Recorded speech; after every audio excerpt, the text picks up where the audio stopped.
नमस्कार, मी ऋषिकेश तायडे, शेतकरी कामगार पक्षाचा ठाणे शहर अध्यक्ष.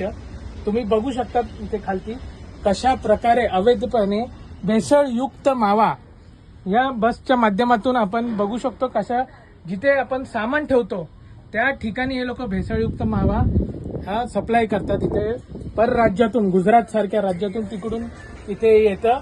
आणि तुम्ही बघितलं की कशा प्रकारे जे आज आपण मिठाई खातो ती लहान पोरं, मोठे माणसं असू द्या, इतर लोक असू द्या, त्यांना अशा प्रकारचे जर तुम्ही अवैधरित्या हे मावा जर करणार असाल, तुम्ही कोणत्या गाडीतून हा मावा आणला पाहिजे? त्याने डीप एक तिथे फ्रीजिंगचं हे असलं पाहिजे. तुम्ही सीटच्या खाली हे असे मावे घेऊन येतात ते आणि लोकांच्या आरोग्याला पूर्ण हानी पोहोचवतात ते. याच्यावरती कारवाई झाली पाहिजे.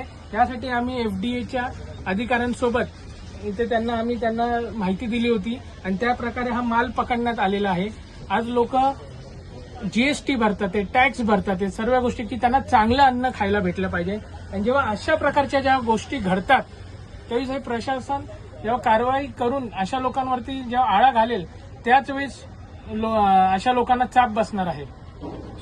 धन्यवाद.